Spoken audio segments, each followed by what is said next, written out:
Olá, como estão? Estão bem? Podem escrever no chat se me estão a ouvir bem, se me estão a ouvir bem, de onde é que me estão a ouvir, onde trabalham, o que quiserem partilhar. Não precisam ter câmara nem microfone. Caso queiram dizer ou perguntar alguma coisa, é só escreverem no chat ou nos comentários. É aí que vos vou responder. Antes de mais, queria agradecer-vos por estarem aqui hoje comigo. Para quem ainda não me conhece, o meu nome é Diana Bencatel, sou do Porto e sou conservadora e museóloga. O meu trabalho é focado sobretudo na conservação preventiva de coleções e já há mais de 10 anos que trabalho com museus, arquivos, bibliotecas e colecionadores, para além de dar formação nesta área. Há alguns anos criei a Conservação num Clique, uma plataforma onde partilho cursos e outros recursos online focados exatamente nesta área da conservação. O meu grande objetivo é contribuir para que também vocês, que lidam no dia a dia com objetos que querem preservar, tenham acesso a informação de qualidade e a alguém com quem podem tirar as vossas dúvidas sem que a distância seja um impedimento. Hoje vamos falar especificamente sobre materiais usados para a conservação de obras em papel. Vou partilhar convosco alguns materiais que acho mais importantes, mas há muitos mais. O objetivo de hoje é que conheçam melhor o que existe disponível, de uma forma geral, o que vos irá ajudar, espero eu, quando tiverem de escolher materiais para as ações de conservação que querem e precisam de fazer.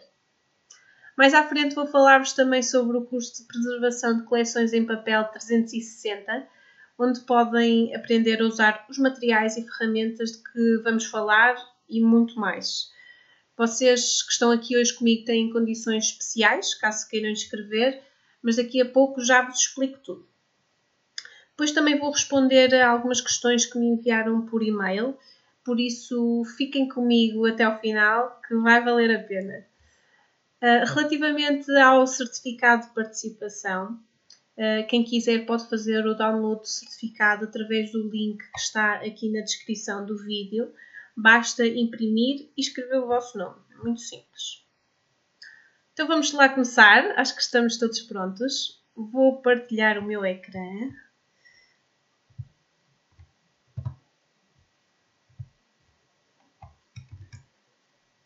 Ok. Então, hoje queria falar-vos sobre alguns materiais usados que se podem usar para manuseamento e transporte de obras em papel, materiais usados e equipamentos, sobretudo, para monitorização e controle ambiental, para limpeza, para acondicionamento e também para fazer algumas reparações em papel. E começamos já com um material que é muito importante usar quando estamos a fazer manuseamento ou transporte de livros ou documentos. Estou a falar das luvas. As luvas são um material muito simples, mas que é essencial para ajudar a evitar deixar manchas nas obras que estamos a manusear. Isto porque as nossas mãos têm gordura e sujidade e quando tocamos nas superfícies podemos deixar resíduos destas substâncias que temos nas nossas mãos nas superfícies, o que pode depois até provocar, para além de manchas, pode provocar outros danos com que não estávamos a contar. E, portanto, o ideal é sempre possível usar luvas quando estamos a manusear ou a transportar obras em papel. Podemos usar, por exemplo, luvas de algodão, sobretudo quando estamos, por exemplo, a consultar um documento ou a transportar livros ou documentos. No caso das luvas de algodão é muito importante não deixar que fiquem muito sujas. Portanto, quando tiverem já alguma sujidade, convém lavá-las com água e um sabão neutro, uma lavagem muito simples, deixá-las secar bem e voltar a usar. Portanto, não se deve usar detergentes cujos componentes não se conhece, não se deve usar amaciador, portanto fazer uma lavagem o mais simples possível para que não fiquem resíduos indesejados nas luvas que depois possam passar para as obras que vamos manusear. Também se pode usar luvas de nitrilo ou vinil, sem pó, que são menos escorregadias que as luvas de algodão. Pode-se usar este tipo de luvas para várias coisas, inclusivamente para manusear e transportar obras. E é um tipo de luva que também é muito útil, por exemplo, quando estamos a fazer higienização de obras em papel, porque não deixa passar a sujidade para as nossas mãos. Portanto, protegemos não só as obras que estamos a limpar, como protegemos também a nossa pele. Por exemplo, quando estamos a manusear ou a tratar obras que têm fungos, é muito importante usarmos este tipo de luvas de nitrilo ou de vinil. Também há situações em que, por exemplo, quando estamos a fazer algumas reparações ou até algum manuseamento de obras que estão muito fragilizadas, pode ser importante termos mais sensibilidade nas mãos e, nesses casos, não se deve usar luvas. Nesses casos, deve-se lavar as mãos com frequência para garantir que temos o mínimo de sujidade possível nas mãos, ok? Que estão o mais lavadas possível durante o manuseamento. Portanto, muitas vezes é preciso lavarmos frequentemente enquanto estamos a tratar um mesmo documento. Okay? As mãos vão ficando sujas do próprio manuseamento, vamos lavar e continuamos a fazer o tratamento que estávamos a fazer. Portanto, deve-se adaptar o tipo de luvas, ou se usamos luvas ou não, àquilo que estamos a fazer, às características do documento, para que corra tudo bem. Outro material que é muito importante usar em várias situações de transporte de livros é o carrinho de transporte. Sobretudo em arquivos e bibliotecas onde é necessário transportar grande quantidade de volumes, é perigoso transportar muitos volumes nas mãos. Porque pode cair mais que um, quedas de livros muitas vezes provocam graves danos que eram perfeitamente evitáveis e, portanto, nestes casos, se possível, é muito recomendável usar carrinhos de transporte que ajudem a transportar grandes quantidades de volumes. Ao nível da monitorização ambiental, existe um mundo de equipamento que podemos usar. Eu vou falar dos dos que é mais frequente ter necessidade de usar. Neste caso, falando do equipamento para monitorizar a temperatura e umidade relativa, podemos usar, por exemplo, termohigrógrafos ou termohigrómetros. Podemos usar psicómetros de roca, que é este equipamento que está aqui na fotografia do meio, e o que é mais frequentemente usado agora são data loggers, portanto equipamentos de medição que se coloca num certo sítio e vai recolhendo dados que são gravados ou são enviados para um computador para depois se analisar. No caso do controle da temperatura e da umidade relativa, sempre que possível, o ideal é usar sistemas passivos para manter os níveis de umidade e temperatura estáveis. E para isso é muito importante vedar bem, isolar bem as portas, as janelas, verificar que não haja fugas de água, canos rotos, caleiras entupidas, telhados que deixem entrar água da chuva. Portanto, bloquear ao máximo a entrada de ar descontrolada e a entrada de água, sobretudo. Mas por vezes é necessário recorrer mesmo a máquinas, não é? O mais frequente é usar desumidificadores ou umidificadores, conforme seja necessário retirar ou introduzir mais umidade nos espaços. Também se pode usar ar-condicionado, e embora eu tenha aqui esta sugestão, muitas vezes o ar-condicionado é muito caro para instalar e muito caro para manter. Portanto, é preciso pensar bem antes de escolher esta opção. Também podemos usar ventoinhas, às vezes para ajudar a circular, fazer o ar circular dentro dos espaços. Por vezes pode ajudar também a reduzir níveis de umidade relativa. Pode-se usar aquecedores, por vezes, se for necessário, se bem que temperaturas mais baixas são normalmente mais benéficas para a preservação das coleções. Pronto, e por vezes pode-se usar outras formas criativas de dar a volta a níveis não tão adequados de umidade relativa e temperatura. Mas uma coisa importante é que não é preciso manter estes níveis de temperatura e umidade relativa muito rígidos, ok?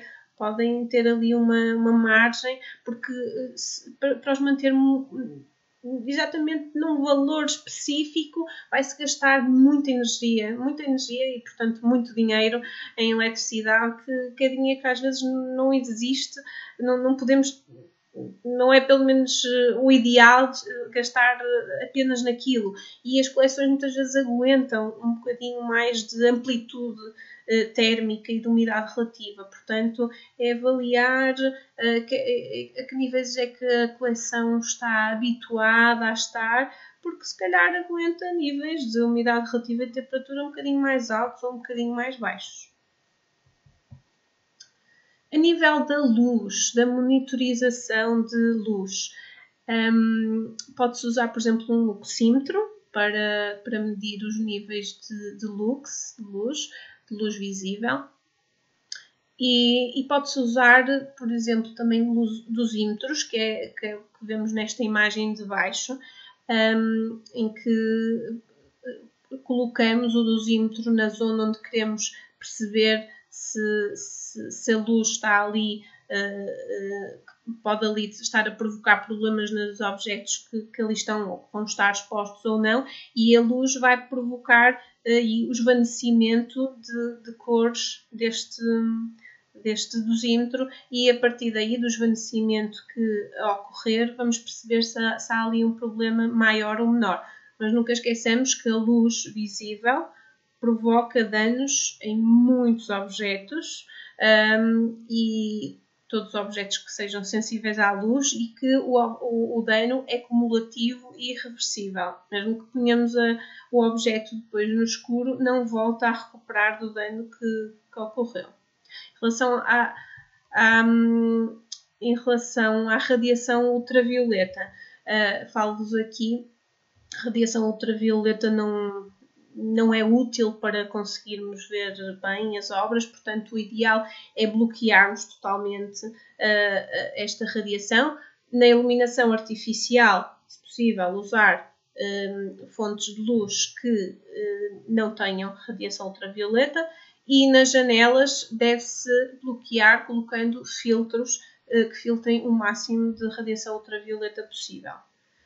Para bloquear a luz visível, pode-se usar vários mecanismos, como é o caso de cortinas, persianas, portadas, para bloquear o máximo de entrada possível. Claro que se for possível abrir as persianas, por exemplo, para quando se tem visitantes ou por algum outro motivo, pode-se abrir, mas tentar ter a luz bloqueada o máximo tempo possível. A nível de gestão de pestes, é muito importante, junto das nossas coleções de papel, termos armadilhas para monitorizar a presença de insetos, porque há muitos insetos que gostam de comer papel. E é importante não só colocar estas armadilhas, como também monitorizá-las.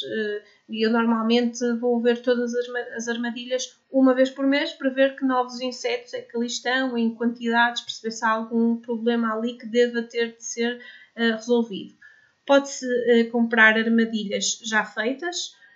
Normalmente tem uma cola onde os insetos ficam presos, ou pode-se fazer armadilhas caseiras, não é? Com um pedaço de cartolina e fita cola dupla face. Também é perfeitamente possível fazer as nossas próprias armadilhas.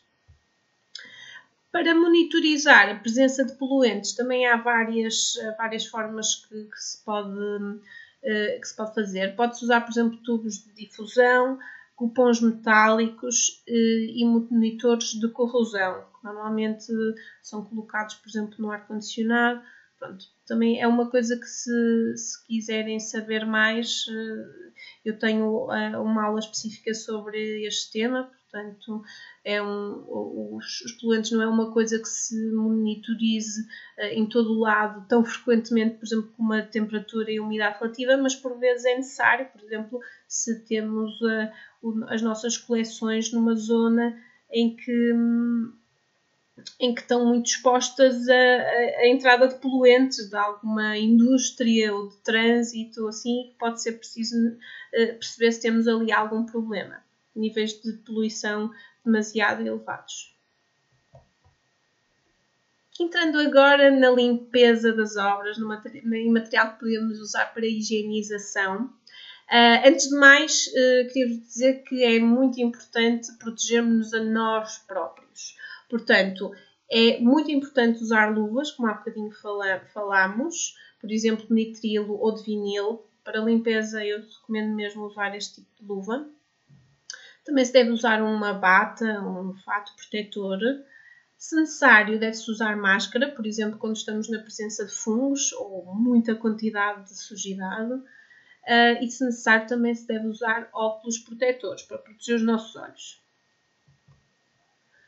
Podemos usar para fazer limpeza, por exemplo, panos brancos. Eu gosto muito de usar panos. Não se deve usar panos coloridos. Pode-se usar, por exemplo, panos de microfibras, que agarram muito bem a sujidade. Ou pode-se usar panos de flanela ou de algodão. Por vezes os panos de microfibras, no caso de obras que estão muito fragilizadas e que se estão a soltar bocadinhos de papel, o pano de microfibras pode ser um bocadinho perigoso porque pode-se agarrar a essas zonas que se estão a desfazer do papel. Portanto, nesses casos é mais seguro usar um pano de algodão simples. Estes panos também devem ser lavados com as luvas de algodão, só com a água e um sabão neutro. Um dos materiais mais usados para limpeza são as escovas e as trinchas, pincéis, que existem em muitos formatos, tamanhos e durezas. Portanto, o segredo está em escolher as escovas ou trinchas com as características adequadas à obra que estamos a limpar. Por exemplo, a dureza deve-se adaptar à incrustação, ao nível de incrustação da sujidade. Se a sujidade está muito colada ao papel ou se está mais solta. Por exemplo, para remover partículas mais difíceis, deve-se usar uma escova de pelo mais duro. Okay? E se for também um papel muito frágil, deve-se usar uma escova de pelo muito suave, como é o caso da escova tipo Hake, que é esta que está mais à direita. Em certos casos podemos usar também uma borracha branca, por exemplo, para limpar a sujidade ou marcações que não devessem estar lá feitas a lápis ou outro tipo de sujidade que seja removível com este tipo de borracha. Deve-se escolher uma borracha que não deixe um rastro de plástico. Portanto, antes de usarmos a borracha no papel que queremos limpar, deve-se testar a borracha num outro papel de sacrifício e ver se deixou algum rastro de plástico ou não. Ou se só soltou aqueles bocadinhos de borracha que é normal. Okay? Se deixar algum rastro, essa borracha não é adequada. Portanto, é procurar uma que não deixe rastros e só esse tipo é que se deve usar. Queria também falar-vos da Smoke Sponge, que é um dos meus materiais de limpeza favoritos, que é uma esponja feita a partir de borracha natural vulcanizada e que agarra a sujidade, agarra muito bem.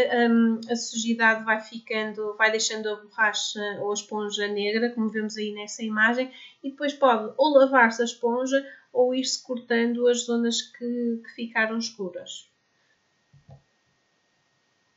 Outro equipamento muito útil durante a higienização, para fazer a higienização, é o aspirador museu, do género deste que temos aqui na imagem. É um aspirador que tem potência ou sucção regulável, portanto dá para pôr mais forte ou mais fraco. Deve ter filtro EPA descartável para nos proteger contra fungos e esporos. E pode-se usar com vários tipos de acessórios, adaptar à limpeza que necessitamos de fazer. Podemos escolher vários tipos de escova e que podem ter várias durezas, ponteiras, pôr uma proteção de boca com um tecido, um tulo, uma rede na boca para evitar que sugar algum bocadinho de papel que se solte sem querer e para não ser aspirado, não é? Para ficar ali na rede para depois o recuperarmos e colocarmos onde ele devia estar. Portanto, é escolher os acessórios mais adequados àquilo que queremos fazer. Também é muito importante fazer uma adequada higienização dos espaços e do mobiliário onde temos os acervos. Existem muitos espaços, sobretudo em Portugal, onde não se quer aumentar os níveis de umidade relativa, porque já são altos normalmente e, portanto, nesses casos o melhor é usar métodos de limpeza secos. Por exemplo, usar um aspirador, mopas, panos secos e por aí fora.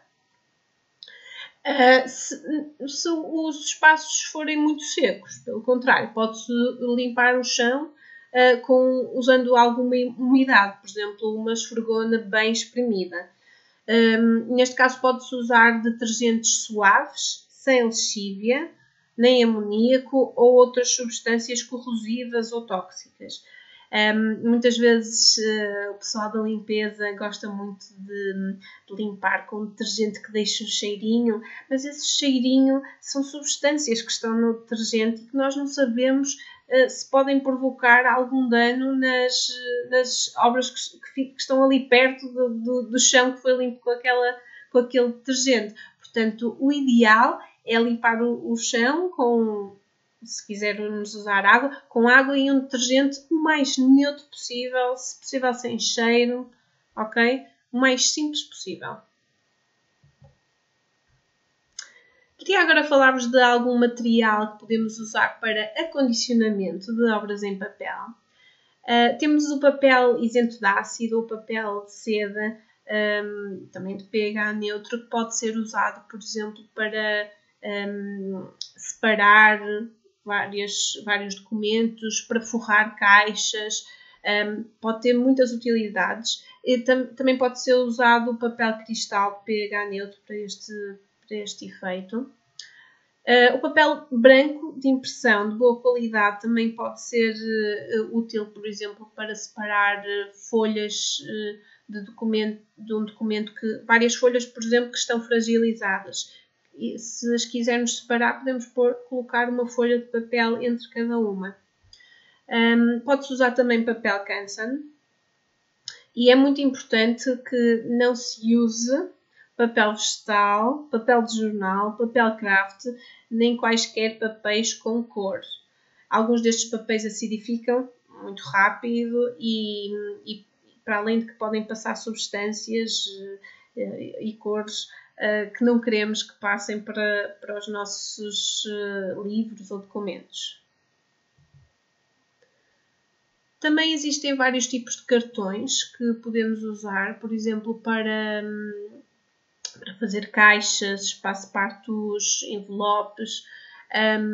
Temos, por exemplo, o cartão laminado, cartão não laminado, cartão 100% algodão, cartão canelado, pode ser simples ou duplo. Há um mundo de cartões, portanto, é preciso ver junto dos nossos fornecedores que cartões é que eles têm e que cartão é que é mais adequado para aquilo que queremos fazer. Se deve ser um cartão mais duro que aguente, por exemplo, seja forte o suficiente para guardar um livro pesado, ou se basta ser um cartão fininho, porque vai ser só para guardar um documento leve. Portanto, deve-se adaptar àquilo que precisamos. E questionar mesmo o fornecedor das características e para que é que recomendam usar cada tipo de cartão. Em alternativa, Também se pode usar caixas que já temos, que já existem no arquivo ou na biblioteca, no museu, onde temos a nossa coleção. Deve-se forrá-las com papel isento de ácido, okay? Para criar ali uma barreira entre os documentos e a caixa, porque a caixa pode já não estar com as características até de pH mais adequadas para guardar os documentos, portanto assim criamos uma barreira. Não é o ideal, mas pronto, às vezes é necessário. Também se pode usar para várias situações cartolina branca de qualidade. Em Portugal a cartolina nacional é perfeitamente boa para este tipo de utilização e que é útil, por exemplo, para fazer capilhas, envelopes ou até para forrar gavetas ou prateleiras que queiramos proteger e criar ali uma barreira entre os documentos e a superfície onde os vamos pousar. Em alternativa aos cartões, é possível também usar polipropileno alveolar para construir caixas e que, em alguns casos, fica mais barato. Portanto, também é preciso analisar isto, as diferenças de preço e o orçamento que temos disponível para escolher o material que vamos utilizar.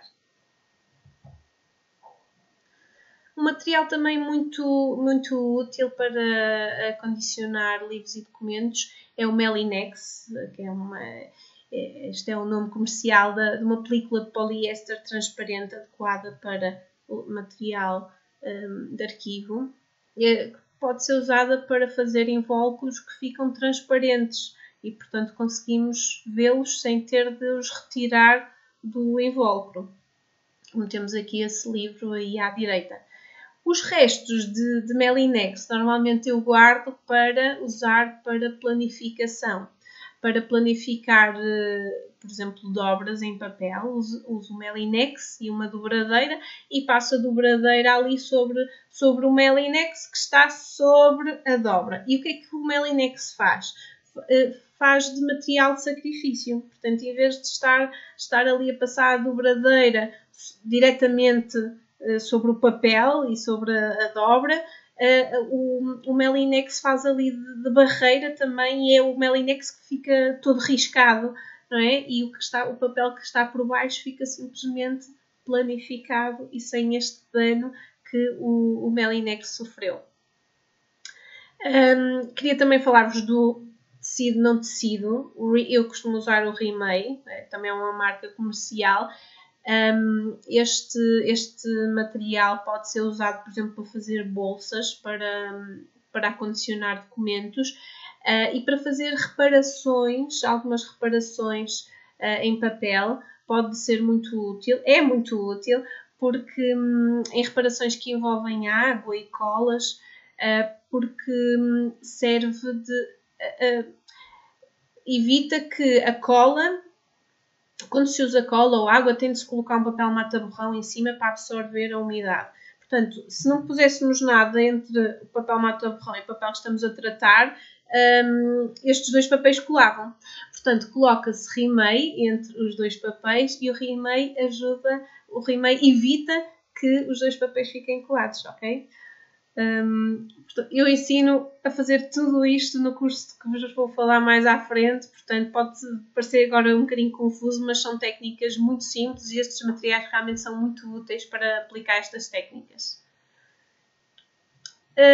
Para acondicionar documentos de grandes dimensões, muitas vezes não temos espaço para ter arquivadores horizontais para tudo. E os tubos podem ser muito úteis para acondicionar esse tipo de documentos enrolados. Podemos usar tubos de cartão isento de ácido, portanto, que são comprados mesmo em fornecedores de material de conservação, mas muitas vezes não há dinheiro para comprar este tipo de material e, portanto, em alternativa, podemos usar tubos de cartão normal, que se arranja, por exemplo, em lojas que vendem tecidos ou lonas para publicidade. Muitas vezes esses sítios têm tubos de cartão que seriam para o lixo. Nós podemos pedir-lhes para ficarmos com alguns. E depois temos de revestir esses tubos com Melinex e papel acid free, para criar ali uma barreira do cartão em relação ao papel que vamos, ou aos papéis, aos documentos que vamos enrolar, porque este cartão não é o mais adequado para estar em contacto com as obras que queremos acondicionar. A fita de nastros também pode ser muito útil. A fita de nastros é feita de tecido, de algodão branco, e pode ser útil, por exemplo, para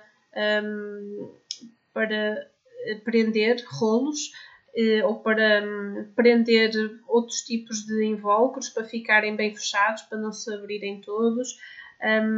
Pode ser usado para muitas coisas, portanto é sempre uma coisa boa de ter à mão. Em alguns casos pode ser bom testar o pH do material que queremos usar para fazer invólucros para acondicionamento.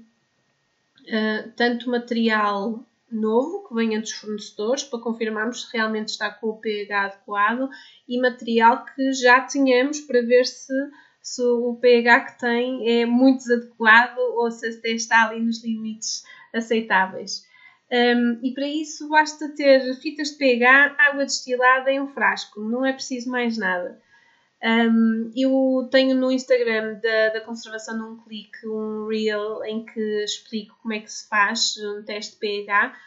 Deixei o link aqui na descrição do vídeo, portanto podem ir lá espreitar como é que se faz e depois experimentarem.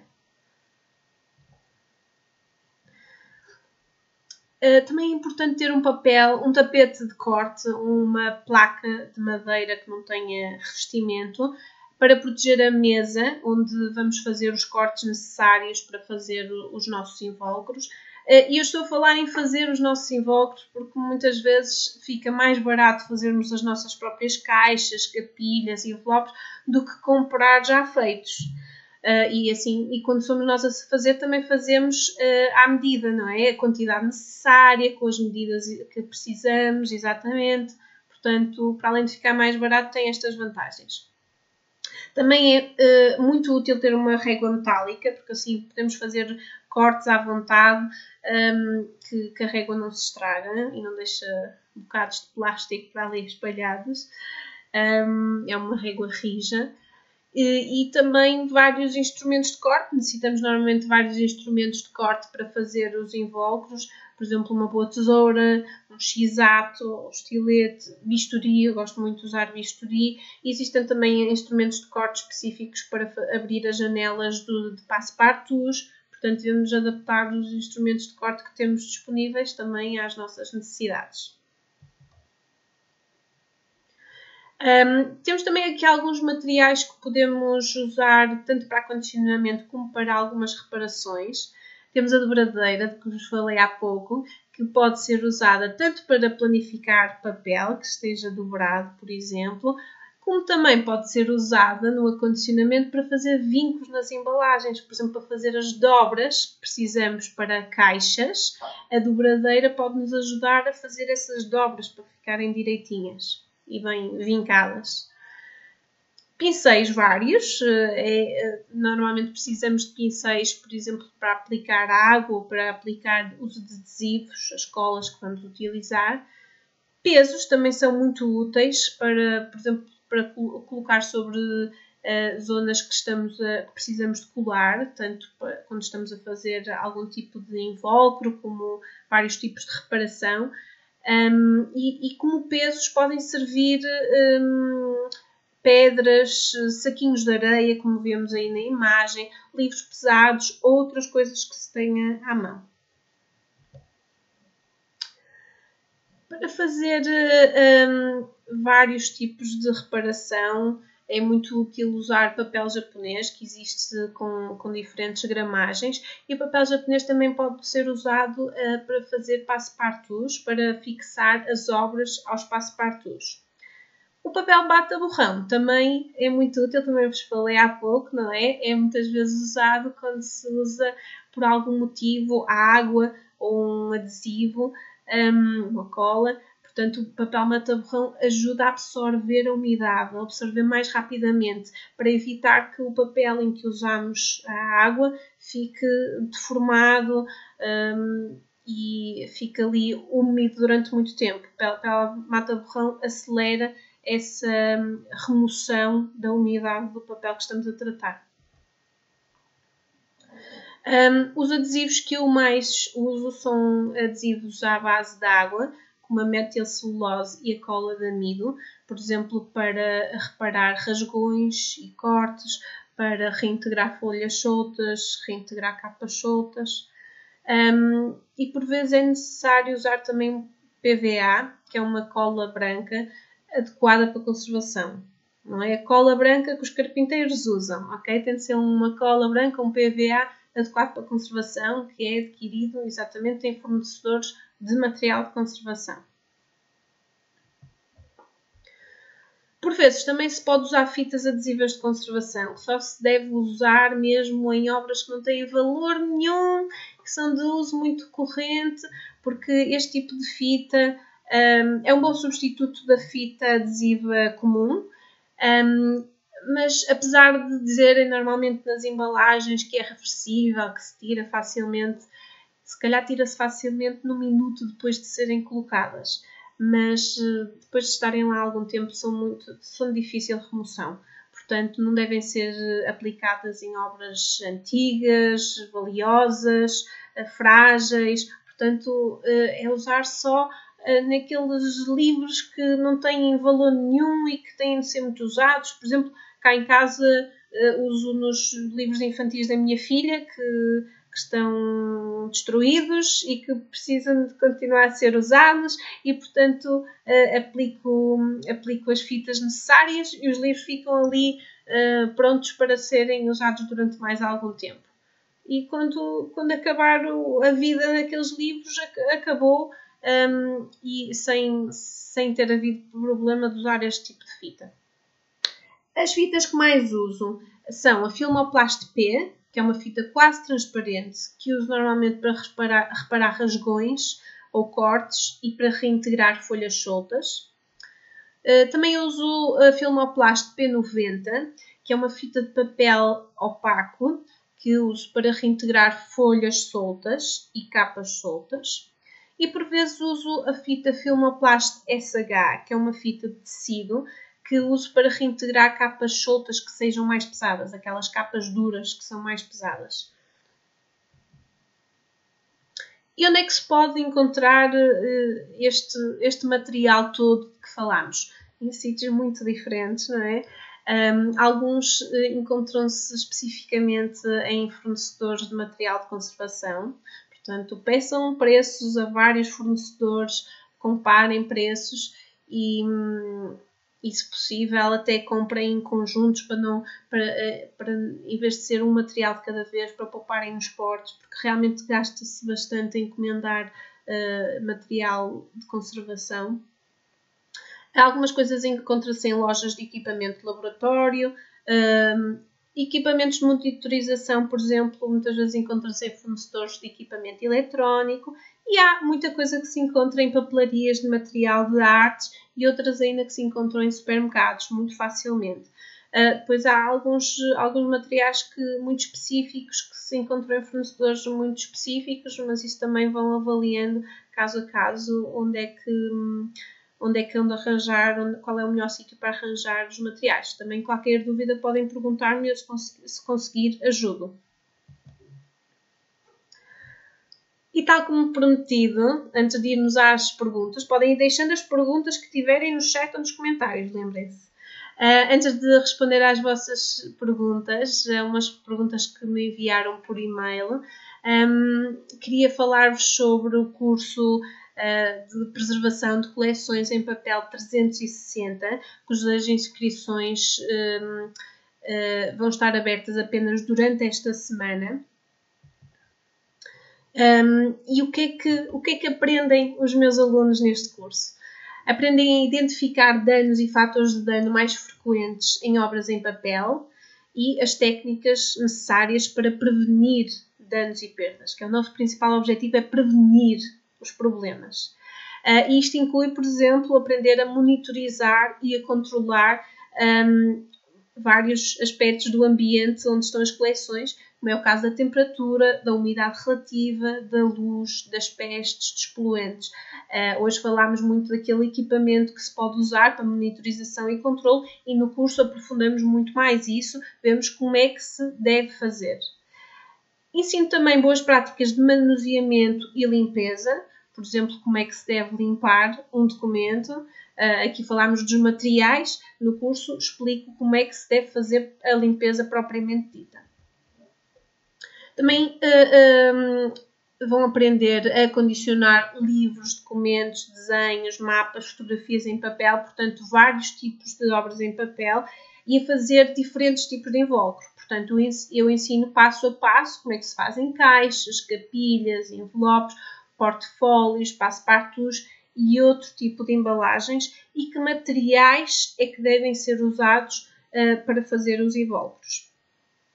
Também ensino como várias formas de expor obras em papel, que podem ser expostas, por exemplo, em vitrines, em diferentes tipos de suporte, em molduras, em estantes, e eu explico como é que isso se deve fazer, os vários tipos de exposição.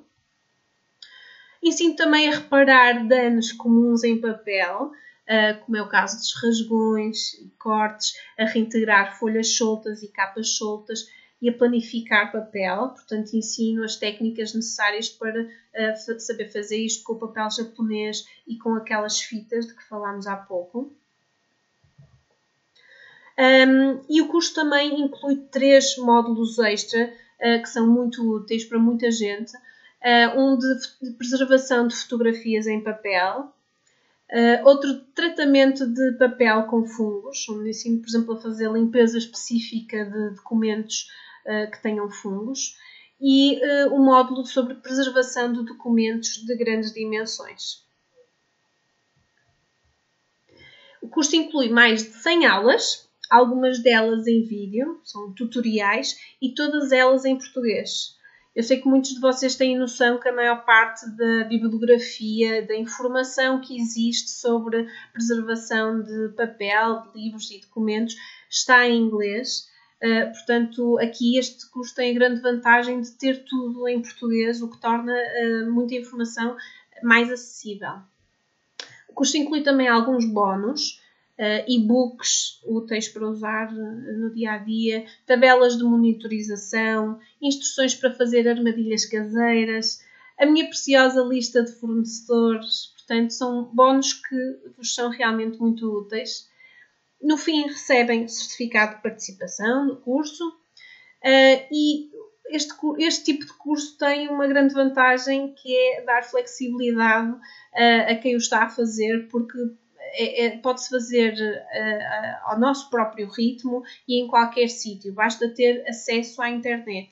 A minha sugestão é que se faça cerca de 15 minutos por dia de aulas e ao fim de 8 meses o curso está feito. Portanto, menos de um ano e o curso está feito.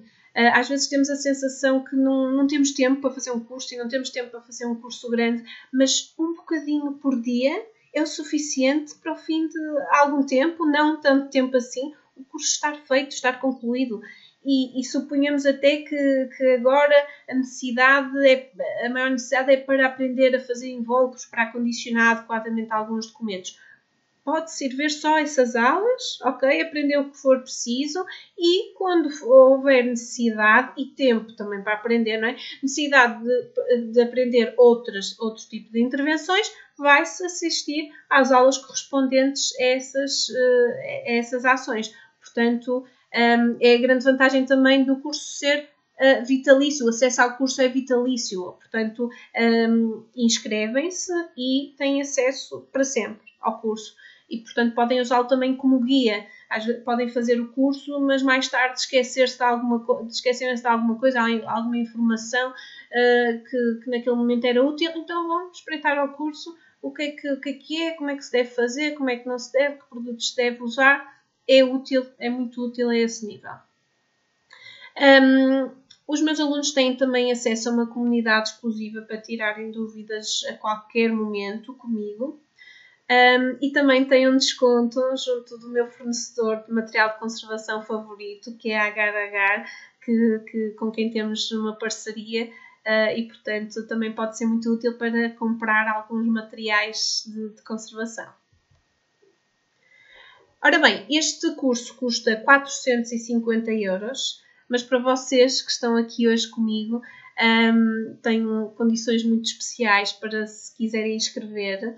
Até amanhã podem inscrever-se por 225 €, ou seja, têm 50% de desconto e têm acesso imediato ao curso. Para além disso, para além de custar apenas 225 €, se inscreverem até amanhã, têm também acesso vitalício ao webinar de hoje, ok? E ao PDF com os slides do webinar. Quem não se inscrever poderá ver este webinar durante 24 horas. Quem se inscrever no curso poderá ver este webinar quando quiser, quando lhe der jeito. Portanto, se puderem, aproveitem. Para terem acesso a este preço, quando estiverem a fazer a inscrição, através do link que está aqui em baixo, usem o código, que também está aqui na descrição do vídeo. E se tiverem alguma questão, é só dizerem. Se tiverem alguma dificuldade, contactem-me que eu ajudo no que for preciso. Portanto, se puderem, aproveitem. Acreditem que o tempo e o dinheiro que vão gastar neste curso vai ser muito compensado com o tempo e o dinheiro que vão poupar com aquilo que vão conseguir fazer com as vossas coleções. Vão evitar muitos danos, aproveitar muito melhor o material que têm disponível. Portanto, olhem, aproveitem se puderem, é o que eu vos digo. Vamos então às perguntas. Continuem a escrever as vossas perguntas que tiverem em relação ao curso ou aos materiais que falámos antes. Continuem a escrevê-las no chat e nos comentários, que eu também vou respondendo lá. Entretanto, vou responder às perguntas que me enviaram por e-mail. Ora bem, para transporte de mapas, quais as indicações de conservação para que aconteça em segurança?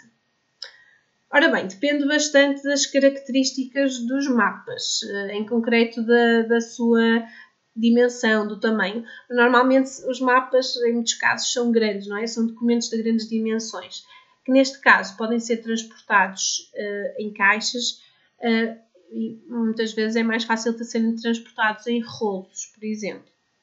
É também muito importante que durante o processo de transporte se evite grandes diferenças de temperatura e umidade relativa. Outra pergunta. Como acondicionar adequadamente os nossos papéis?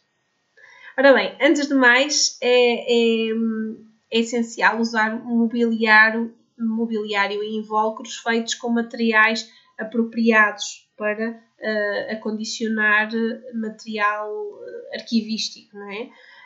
Por exemplo, como os materiais de que falámos hoje. No curso de Preservação de Coleções em Papel 360, ensinou a fazer muitas embalagens para vários tipos de documentos, caixas, capilhas, envelopes, portfólios. Portanto, é adaptar também o tipo de invólucro ao documento, ao papel, aos papéis que queremos acondicionar. Nem todos precisam de invólucros, não é? Fazemos invólucros só para aqueles que precisam. E também é importante escolher estantes ou arquivadores adequados ao tipo de arquivo, neste caso, que temos em mãos. E, se possível, deve-se escolher mobiliário em metal esmaltado. Outra pergunta. Tipos de papéis mais indicados para embalagens no acondicionamento de fotografias? Portanto, esta é uma pergunta específica para preservação de fotografias. No curso temos um módulo específico sobre preservação de fotografias em papel. No caso de preservação deste tipo de fotografias, deve-se usar papéis e cartões de pH neutro e, em alguns casos específicos, deve-se usar papéis com reserva alcalina ou ligeiramente ácidos. Portanto, nas aulas deste módulo, do curso dou recomendações do que é que se deve usar, as características dos papéis e cartões que se deve usar para cada tipo de processo fotográfico, ok? É daqueles módulos que é muito útil para servir como guia, para ir lá, para lembrar que características é que deve ter o material de acondicionamento a usar para cada tipo de processo fotográfico. Seguinte pergunta. Muitas gravuras coloridas estão emolduradas, condicionadas incorretamente. Portanto, isto não é bem uma pergunta, mas é uma constatação.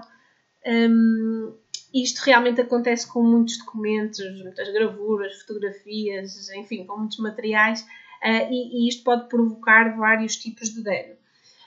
No caso de molduras, quando estão em molduras, é muito importante que estas molduras sejam feitas com materiais adequados e que tenham as várias partes essenciais a uma moldura que queremos que proteja bem o documento, a gravura ou outra obra que esteja ali exposta.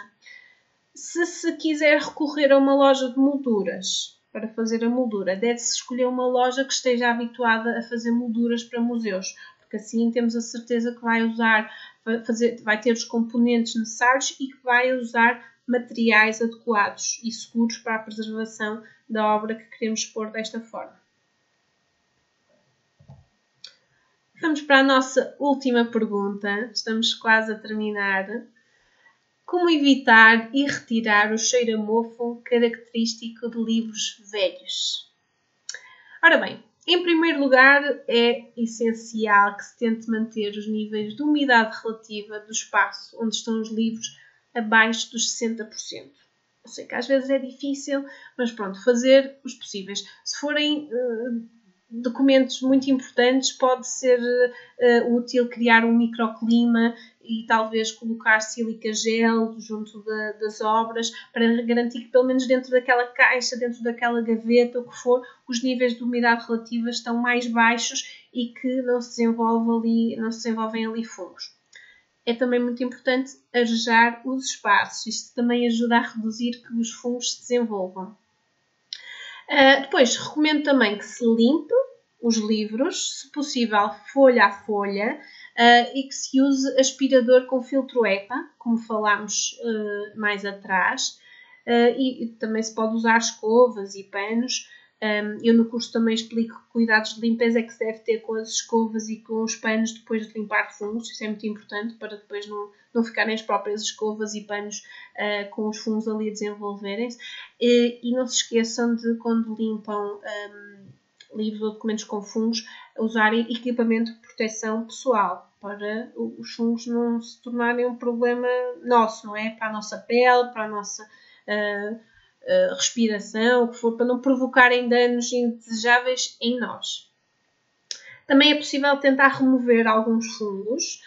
Eu ensino a fazer tudo isto num módulo sobre como tratar papel com fungos, portanto acho que é um módulo que é muito útil a muita gente. Portanto, se é um problema que realmente tem em mãos, as aulas sobre este tema podem ajudar bastante. E assim terminamos. Espero que tenham gostado. Se entretanto surgir mais alguma dúvida, contactem-me à vontade, mandem-me um e-mail, contactem-me pelas redes sociais. Relembro que o certificado de participação do webinar está no link aqui na descrição do vídeo. Deixei também um link com algumas sugestões de leitura, portanto aproveitem. Se tiverem alguma questão, já sabem, estou à distância de um clique. Tudo de bom e até à próxima!